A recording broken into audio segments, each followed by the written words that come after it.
कांग्रेस कार्य समिति की बैठक में मल्लिकार्जुन खड़गे पूरे फॉर्म में दिखे। बैठक में उन्होंने राहुल गांधी को नसीहत देने के साथ साथ कई बड़े नेताओं की जमकर क्लास लगा दी। आखिर में राहुल ने खड़गे की बात मान ली। दरअसल कांग्रेस कार्य समिति की बैठक में राहुल गांधी ने चुनावी हारों का जिक्र करते हुए कहा कि हार से घबराना नहीं है। कांग्रेस हमेशा पुनर्जन्म लेने वाली पार्टी है और आगे भी रहेगी। अब इस पर तापक से खड़गे ने मुस्कुराते हुए कहा कि नहीं, कांग्रेस अजर अमर है। जो अजर अमर होता है उसे पूर्ण जन्म की जरूरत नहीं होती। इस पर तुरंत राहुल ने कहा कांग्रेस अजर अमर है, ये बात सही है। राहुल गांधी ने मल्लिकार्जुन खड़गे की बात मान ली। मैं तो मुद्दे सामने आने पर, हार मिलने पर कांग्रेस नए सिरे से फिर लौटेगी उस पर बात कर रहा था। इतना ही नहीं, खड़गे ने कांग्रेस के सियासी रणनीतिकार और सर्वे करने वाले सर्वे सर्वा पार्टी के पदाधिकारी सुनील कोनुगोलू को भी धो दिया। राहुल प्रियंका के सामने खड़गे ने कांग्रेस के पदाधिकारी बने सियासी रणनीतिकार सुनील कोनुगोलू को निशाने पर लिया। खड़गे ने कहा कि बताते कुछ हो, होता कुछ है। कई चुनावों से देख रहा हूं, अब तुम्हारे रिकॉर्ड के साथ अगर बोलूं तो जहां बोलते हो जीत वहां मिलती है हार।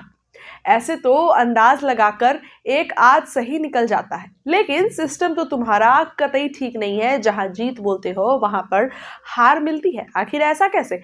वहीं खड़गे ने कांग्रेस संगठन के कई बड़े नेता और झारखंड में चुनाव हारे अजय कुमार को भी निशाने पर लिया।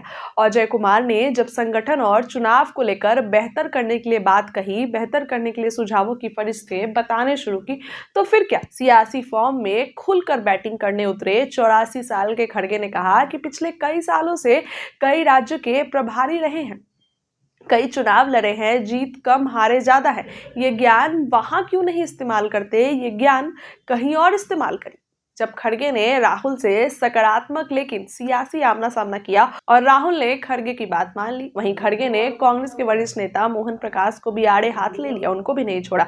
मोहन प्रकाश ने जब कांग्रेस की वापसी के लिए सुझावों पर बोलना शुरू किया, कुछ कड़े फैसले की बात की, तो फ्रंट फुट पर खेल रहे खड़गे ने दो टूक कहा कि आप तो सालों से संगठन के तमाम जगहों और राज्यों के प्रभारी रहे हैं, इसलिए ये सलाह आपने बिहार, महाराष्ट्र से लेकर तमाम राज्यों से में पहले लागू कर लेनी थी। उसका फायदा होता तो फिर यहां बताते। खड़गे अब पूरे फॉर्म में है। कांग्रेस की हार में कांग्रेस में ही आपस में मतभेद होता दिख रहा है, तो कुल मिलाकर कहे तो खड़गे पूरे फॉर्म में दिखे हैं और कांग्रेस की कमियां सुधार कर बड़े कदम लेने का इशारा कर दिया है। वहीं चुनाव आयोग पर सवाल उठाना, पूरी चुनावी प्रक्रिया को कटघरे में खड़ा करने पर सब सहमत रहे। 2018 में राहुल के अध्यक्ष बनते ही कांग्रेस ईवीएम की जगह बैलेट से चुनाव कराने का प्रस्ताव पास कर चुकी है। 2023 में इंडिया गठबंधन के दल ईवीएम में चुनाव होने पर वीवीपैट की पर्चियों की 100% गिनती की मांग कर चुकी है। ऐसे में खुद न बोलते हुए इस मामले को सामने रखकर इंडिया गठबंधन के जरिए जनता के आंदोलन को बढ़ाकर ईवीएम की जगह बैलेट की मुहिम को पीछे से जोरदार सियासी धक्का देगी। फिलहाल इस खबर के लिए इतना ही। आपका इस खबर पे क्या कहना है कमेंट में हमें बताइए। बहुत बहुत धन्यवाद।